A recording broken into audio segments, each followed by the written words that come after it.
चलो नमस्कार मित्रों, यूट्यूब चैनल में तमाરું स्वागत है। ધોરણ 10 ની અંદરમાં આપણે કુદરતી સંસાધનમાં હવે આજના પોઈન્ટમાં જોવાના છે જમીન નિર્માણ વાળો પોઈન્ટ, બરાબર છે। ધોરણ 8 માં તમે શીખી ગયા, ધોરણ 9 માં પણ શીખી ગયા જમીન અને જમીનના પ્રકારો।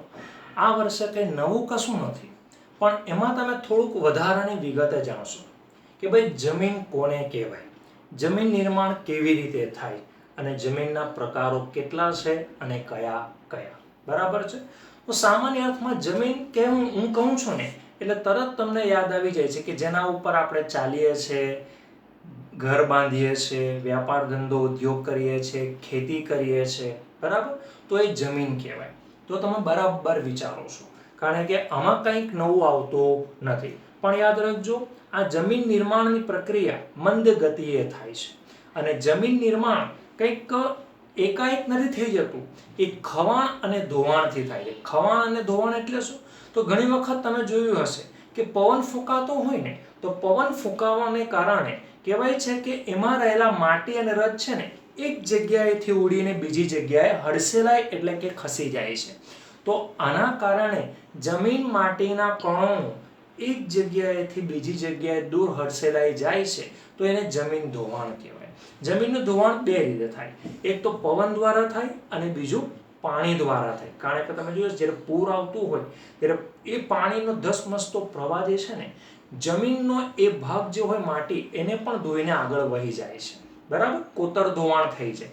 તો બીજું આ થયું। હવે છે ખવણ। ખવણ એટલે શું? તો ખવણમાં પણ આ જ વસ્તુ હોય કે માટી કણો આપણે ચાલતા હોઈએ તો જમીન ઉપર એ ઘસારો લાગે અને એ રેતી માટી જે કણ જે છે એ ઉડીને અન્ય જગ્યા પર નિક્ષેપિત થઈ જાય છે અને આ માટીની અંદરમાં કેટલાક જૈવિક તો કેટલાક અજૈવિક તત્વો પણ અંદર ઉમેરાયેલા હોય અને આ જૈવિક અને અજૈવિક તત્વોના કારણે જ જમીનની અંદર વનસ્પતિ કે વૃક્ષોની વૃદ્ધિ અને વિકાસ સમાયેલું હોય છે। તો વધારે ચર્ચા ન કરતા સીધા પોઈન્ટ ઉપર આવો તો ધ્યાન આપજો। સૌથી પહેલા આપણે જોવાનું છે જમીન નિર્માણ કોને કહેવાય।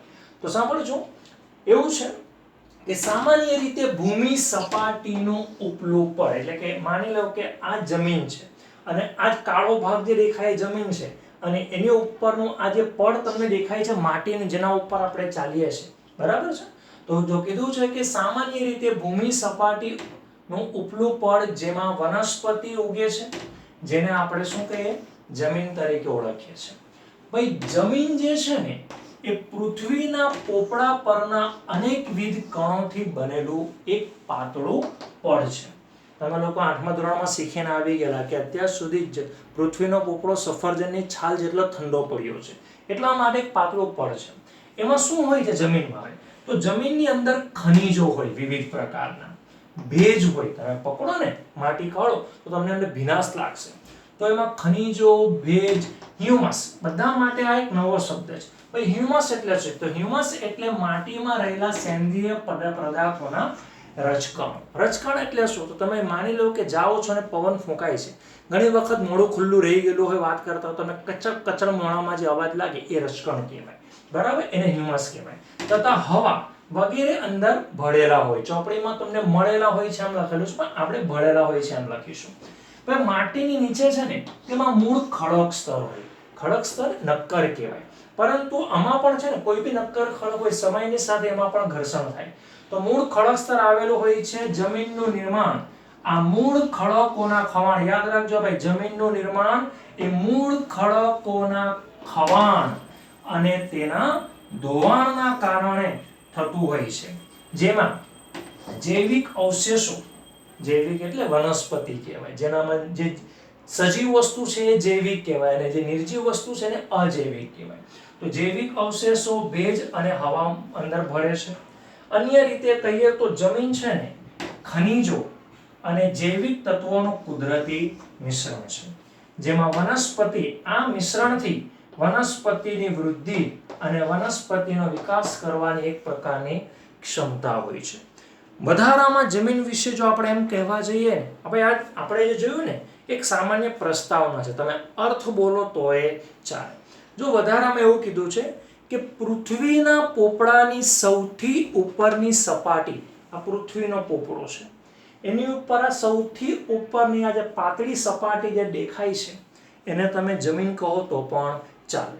તો જો કીધું છે પૃથ્વીના પોપડાની સૌથી ઉપરની સપાટી કે પડ જેને આપણે જમીન કહીએ છીએ, તેમાં વનસ્પતિના વૃદ્ધિ અને વિકાસ માટે જરૂરી એવા અંદરથી ખનિજ દ્રવ્ય અને જૈવિક દ્રવ્ય આવેલા હોય છે. જો કે આ જૈવિક દ્રવ્યોનું પ્રમાણ બધી જ જમીનમાં એક સરખું જોવા મળતું નથી. કોઈ જગ્યા પર જૈવિક દ્રવ્યનું પ્રમાણ વધારે હોય તો કોઈ જગ્યાએ જૈવિક દ્રવ્યનું પ્રમાણ ઓછું હોય છે. આમ કીધું છે કે જમીન એટલે, ટેક્સ્ટ બુક હોય તો અંડરલાઈન કરી લેવી. આમ કીધું છે કે જમીન એટલે સેન્દ્રિય પદાર્થયુક્ત ઝીણા કણોવાળો પોચો ખડક પદાર્થ, અર્થાત એટલે કે અથવા ભૂપૃષ્ઠ એટલે કે જમીન પરના માતૃ ખડક એટલે જમીન નીચે રહેલા જે મૂળ ખડક હોય ને માતૃ ખડક કહેવાય. ભૂપૃષ્ઠ પરના માતૃ ખડક અને વનસ્પતિ દ્રવ્યોના મિશ્રણથી બનતા આ અસંગઠિત પદાર્થોનું પડ કે સપાટી.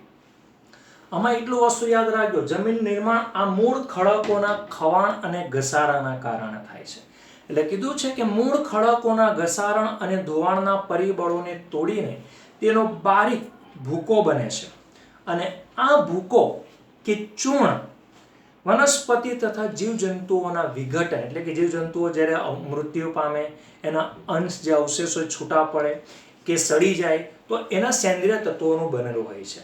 આજે આપણે પણ માનવજાત પણ અવસાન પામે તો ઘણા બધી કોમ્યુનિટી એવી છે કે જેમાં જમીનમાં દફનાવવામાં આવે, તો આપણું શરીર સળવાથી પણ જમીનને પોષક તત્વો મળે છે, એ પણ જમીન નિર્માણમાં જ કામ કરે છે. આ સેન્દ્રિય તત્વો વનસ્પતિના વિકાસમાં બહુ મહત્વની ભૂમિકા ભજવે છે. હવે અહીંયા કીધું છે, મેં તમને આગળ કહ્યું એ પ્રમાણે કે જમીન નિર્માણના સમયગાળાના સંદર્ભે જોવા જઈએ તો જમીન નિર્માણની સમયગાળો બહુ મંદ હોય છે. એવું નથી કે આજે સૂઈ ગયા કાલે સવારે ઉઠ્યા તો ખાડો થયેલો હોય તો ટેકરો બની જશે અને ટેકરો થયેલો હોય તો ખાડો થઈ જાય. આ પ્રક્રિયા ઘસારણના કારણે થાય. અને અત્યારે ખબર નહીં પડે, અત્યારે જે જગ્યા તમે જોઈ છે ને એ જગ્યા જોઈ લેજો, જે રસ્તા છે, ખેતર છે, મેદાન છે, ઘણા વર્ષો પછી તમે એને જોશો ને તો ક્યાં તો એ સ્તર નીચું થઈ ગયેલું હશે, ક્યાં તો એ સ્તર ઊંચું આવી ગયેલું હશે. મેં કીધું છે કે જમીન નિર્માણના સમયગાળાના સંદર્ભે જે તે આબોહવાની અસર એટલી મહત્વપૂર્ણ અને વ્યાપક હોય છે. કોની અસર? આબોહવા. આબોહવા એટલે વરસાદ, ભેજ, તાપમાન. ખ્યાલ આવી ગયું? તે આબોહવાવાળા પ્રદેશમાં વિભિન્ન પ્રકારના ખડકોમાંથી બનતી જમીન લાંબા સમયગાળા માટે એક જ પ્રકારની હોય છે. કીધું છે એટલે કે એક જ પ્રકારના માતૃ ખડકોમાં, માતૃ ખડક એટલે મૂળ ખડક તે જમીનની નીચે હોય, એના ઘસારણના કારણે થાય. એક જ પ્રકારના માતૃ ખડકોમાંથી ભિન્ન ભિન્ન આબોહવાથી બનનાર જમીન અલગ અલગ પ્રકારની હોય છે. કારણ એ તમને ખબર કેવી રીતે પડે? તો જમીનના રંગોના આધારે ખબર પડે. કાળી જમીન, રાતી જમીન, પડખાઉ જમીન, લાલ જમીન, પીળી જમીન, રાખોડી જમીન. બરાબર છે? તો એ કીધું છે કે જમીનના પ્રકાર, તેના રંગ, આબોહવા, માતૃ ખડકો, કણ રચના જમીનના કણના આધારે અને તેની ફળદ્રુપતા જેવી બાબતોને ધ્યાનમાં રાખીને પણ પાડવામાં આવ્યા છે. બરાબર છે? નવા વિડીયોમાં આપણે જોઈશું જમીનના પ્રકારો વિશે. પહેલા જમીનના પ્રકાર તેના રંગના આધારે પડતા, લાલ જમીન, કાળી જમીન, રાખોડી જમીન, પીળી જમીન. હવે જે જોવાના છે એ જમીનના પ્રકાર તેની કણ રચનાના આધારે પડશે. બરાબર છે? તો નવા વિડીયોમાં આપણે જોઈશું જમીનના પ્રકારો વિશે. Okay, by.